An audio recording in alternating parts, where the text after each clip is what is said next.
Hello everybody, it is Tippitytoe here from Bare Minimum Media, here to do something a little different. Currently I've been playing a lot of Diablo 3 with the patch 2.4 and the start of Season 5, so I thought I would do a guide of the Might of the Earth set, also known as the Leapquake build.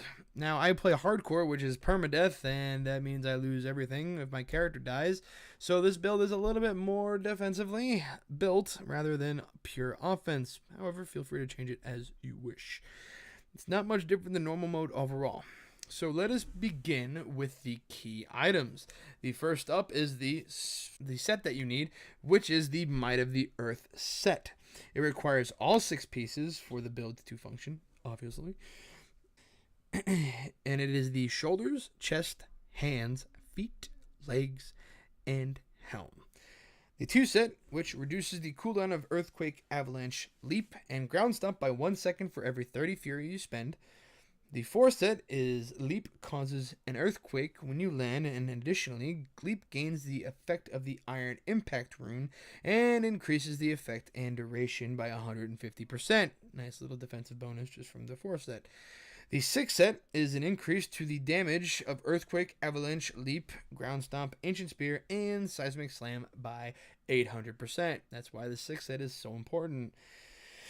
Next is the weapon, which is the Blade of the Tribes. Reason being, it is because of the orange passive on it, which makes Warcry and Threatening Shout, 2 moves that you'll be using all the time, cause Avalanche and Earthquake. Next is the bracers, which are schoolers. God fucking damn it, I've messed this up so many damn times. Schoolers salvation. It's probably Scholar's salvation for the passive, which increases the damage of Ancient Spear, the Boulder Toss rune by 100%, and when it hits 5 or fewer enemies, the damage is increased based on the roll that you got from the bracers. For the belt, you will want to get Dread Iron. Now, the orange passive isn't why you get this belt. It's for the large increase to the avalanche damage, which is only available on this belt. As for the rings, you're going to want Focus and Restraint. Pretty standard for most of these builds because of the 2 set it provides.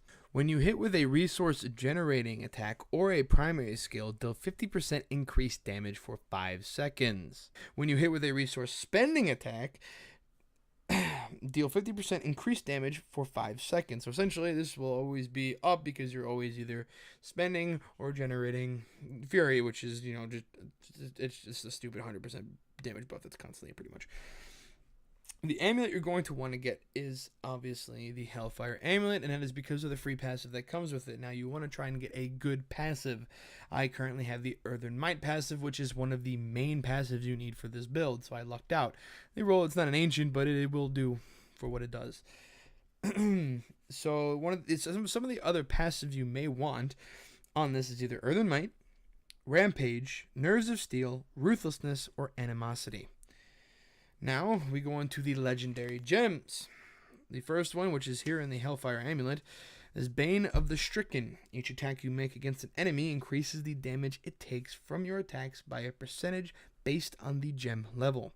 At rank 25, you gain, I don't know why I wrote that wrong, you gain 25% increased damage against bosses and Rift Guardians. The second gem, which is Bane of the Trapped, increases damage against enemies under the effects of control impairing effects by a percentage based on the gem level. This is something, essentially, anytime you slow, stun, any type of form of CC at all will increase the damage they take.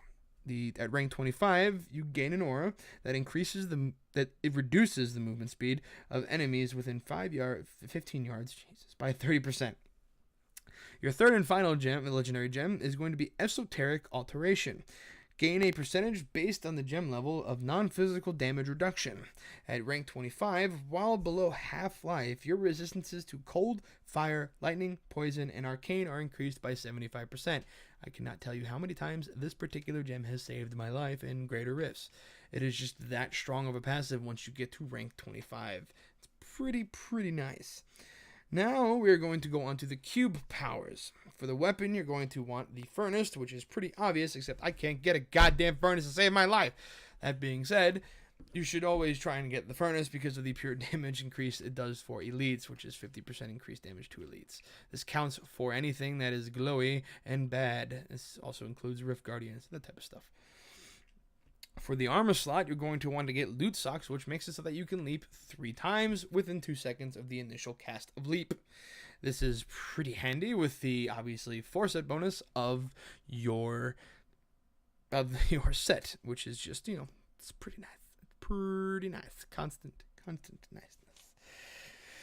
As for the jewelry slot, you're going to want to take Band of Might. After casting Furious Charge, Ground Stop, or Leap, take 60% reduced damage for 8 seconds. Now, with Leap constantly being up off cooldown due to the 2-set, this is just silly defensive, and you are going to see how silly this is when I Leap right now. Look at this. It's dumb. It's stupid. And it's even higher when I pop my abilities. Again, dumb. Now onto the abilities, which is obviously the key to this build, because without these abilities, you just won't do anything. You just sit there and die, and that's no fun. So the first one is Leap, obviously, with the Call of Ariat rune. Since you have a 4-set that gives you the armor bonus, which is something that you need, you now can just pull enemies into your Earthquake. Prepare to laugh evilly. As enemies try to run away, and they simply can't because you just will not let them. This is just too important to have. It's just dirty. It's so dirty on so many levels. Number 2 is the Threatening Shout with the Falter rune. Who doesn't like debuffing the enemies just by shouting and then causing an avalanche and an earthquake because you have your weapon, which is just absurd when you think about it. The third ability is War Cry with the Veteran's Warning rune. It's obviously it's a self buff as well as a group buff that increases your dodge chance by 20% as well as increases your armor. It's pretty handy. This will be easy to keep up because you will be spamming it pretty often. The 4th ability that you're going to want to get is Battle Rage. Now this, with the Bloodshed rune, it's a damage increase buff. Who doesn't like that? That also causes critical hits to explode with blood. Yes, it does. It's absurd. It's fun, and it's satisfying to hear the little noise it makes. The terrible sound effects. This is the particular move that you can switch out if you feel like you need to. I just recently switched to this and I found it works best for this build for me anyway. The 5th ability you want is Earthquake, which is obviously the whole thing around this build. It is your bread and butter. It is your big AoE move, and you want to use it with the Cave-In rune because pulling all enemies to their death is a lot more fun than trying to chase after them and making them stand in it. And with this particular Cave-In rune, your shouts also gain that rune effect. So every time you shout, they will pull them into the Earthquake as well. It's pretty nice. And last but not least is the Ancient Spear with the Boulder Toss rune. This is your primary energy spender, and it's something that you should always try and spend at max fury. The more fury you spend with this attack, the more cooldown reduction you will get on Leap and Earthquake, which are your 2 big moves. That is why it is so important. Plus, this move also procs your Focus Restraint, which is why you want to keep constantly casting it. And now, finally, for the passives, you're going to want to pick up Nerves of Steel. If you're playing hardcore, this is the one that I must have because I am playing hardcore. It's your death passive. It is too good because it will save you. It's just so nice not to lose a character because you did something stupid, and it gives you some time to recover. However, keep in mind it does have a 60-second cooldown, so don't fuck up more than once within a minute, okay? The next one is Rampage, which increases your strength for killing or assisting with an enemy kill up to 25 times. This now stacks up to 25 times. This is a nice damage buff. You should always have this. I think every build uses this. It's just a great passive. Ruthless, deal 40% additional damage to enemies below 30%. It's pretty obvious. It's just a nice way to kill things that are lower health and cause more explosions of blood. Animosity, which increases the maximum fury and fury regeneration. Now, this is something I was a little skeptical about. I did play around with it, though. It does make your Ancient Spear Boulder Toss rune hit a lot harder, and it also helps with generating it and constantly keeping it being thrown. Pretty handy. Now, Earthen Might is one of the ones that you must have. and the reason why is because you gain 30 fury when avalanche or earthquake is triggered. So every time you cast your war cries, or you leap, or you earthquake, you will gain additional fury. Hooray! Why wouldn't you want that? It's pretty simple, straightforward type of stuff. And that is it for this guide, ladies and gentlemen. Personally, I like this build a lot. It's a lot of fun. I've always liked Leap from the Diablo series. It's just a fun move. And I'm glad to see that Blizzard had built a build around it. And it's just satisfying to jump around and just go whoop, whoop, whoop, and kill everything around you. It's fun.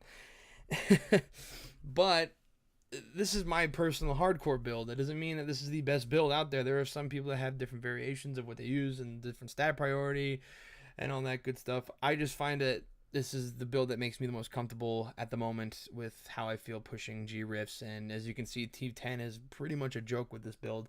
You can farm T10 like it's just absurd how easily and quickly you can farm T10.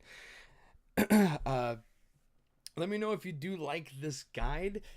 It is something new that I was just going to try out and see how it went over. If it goes over well enough, I may do more in upcoming seasons, or I may do more for this season. This is just something I just wanted to try and give it a shot out and see what it came out to be. So yeah, that's pretty much it for that. Also, be sure to subscribe to Bare Minimum Media for more videos, whether it be unboxings, guides, let's plays, skits, whatever you want to see. We generally try and keep we're trying to expand our horizons this year for the year 2016. So expect to see a lot of different and weird stuff coming from us soon. And also, we also have a stream, which is down in the bottom below in the lovely description. Be sure to check that out. All 6 of us from Bare Minimum Media are on that stream pretty constantly, and you will see us just play a lot of random games, sometimes new games, sometimes the big hit games, sometimes old games, sometimes classics. You just whatever we feel like doing. You also occasionally will see some really, really weird games. There's a lot of weird games out there, and we are not too shy to play them. That being said, ladies and gentlemen, feel free to let me know what you think of this video in the comment section and where I can improve. I'm always looking to take advice. And that will be it. I shall see you in the next video.